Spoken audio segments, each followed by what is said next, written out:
Demandez-vous, cela a-t-il un sens pour vous d'être responsable de la façon dont les autres réagissent à votre nom? Explorons cette idée. Imaginez que votre voisin frappe à votre porte et vous dise que chaque fois que vous fermez les volets, vous faites tellement de bruit qu'il vous lance une pierre. De plus, il dit que c'est votre faute si les volets font du bruit. Si vous êtes d'accord avec sa logique, vous avez des problèmes. Vous pouvez laisser les volets ouverts et vous sentir mal à l'aise et en insécurité dans votre maison. Ou vous pouvez fermer les volets et être conscient que la menace pourrait se réaliser. Ridicule, n'est-ce pas? C'est exactement la folle distorsion de la responsabilité que vous pourriez avoir dans vos relations. Pour briser votre modèle de responsabilité malsain, il faut remettre en question ces préjugés et comprendre où commence ou finit votre responsabilité. C'est à vous de décider quand dire non. Il vous appartient de dire non lorsque cela reflète votre prise et compte attentive des besoins, mais aussi de ceux des autres. Par exemple, vous pourriez penser « Je ne vais pas aller chez ma mère pour Noël, mais mes enfants non plus. Mais ma mère veut que nous soyons là. Cette année, je vais dire non et l'année prochaine, je pourrai dire oui. » C'est à vous de dire non, mais de manière amicale. « Je suis très heureux de l'invitation pour Noël, mais nous ne viendrons pas cette année. » C'est à vous d'écouter votre mère et d'évaluer soigneusement ses préférences. Par exemple, lorsqu'elle dit « Cette année est importante pour moi car c'est la dernière année dans cette maison. » Si c'est quelque chose de raisonnable, vous pourrez considérer votre décision.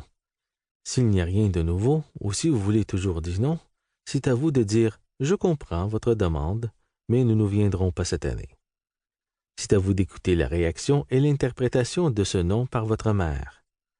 « Je suppose que tu ne peux plus t'occuper de ta mère, » pourrait-elle dire. Votre travail consiste à faire le tri dans vos sentiments. « Je t'aime et je tiens à toi, mais je ne viendrai pas pour Noël cette année. » Si vous dites non à votre enfant, c'est à vous de l'aider à apprendre des stratégies pour gérer ses réactions au non. Votre tâche consiste à obtenir le soutien dont vous avez besoin pour prendre soin de vous sur le plan émotionnel et physique et pour protéger vos enfants lorsqu'il y a un danger que quelqu'un réagisse mal à un non. À ce stade, il est temps de lâcher prise. Par exemple, si vous dites non à votre mère, elle peut être en colère et blessée. Elle peut décider de ne plus jamais vous inviter à Noël. Elle peut choisir de s'en prendre à l'alcool.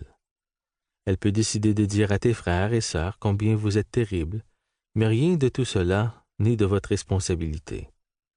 La façon dont elle interprète votre non et les décisions qu'elle prend après votre non ne sont pas de votre sort. Au contraire, il vous incombe de vous soustraire à cette responsabilité. Lâcher prise est difficile. Il est douloureux d'être en colère contre quelqu'un que l'on aime. C'est douloureux lorsqu'une personne vous aimez souffre. Il est douloureux de voir quelqu'un que vous aimez prendre des décisions destructives. Toutefois, si vous continuez à vous sentir responsable de la façon dont les autres agissent à votre nom, vous acceptez de faire partie d'une relation malsaine fondée sur une responsabilité faussée. Votre seul espoir d'avoir une relation saine est de continuer à travailler pour briser vos schémas de responsabilité malsains.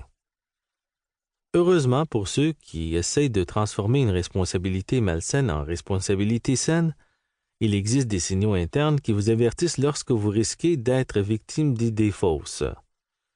Deux de ces signaux sont la culpabilité et le ressentiment.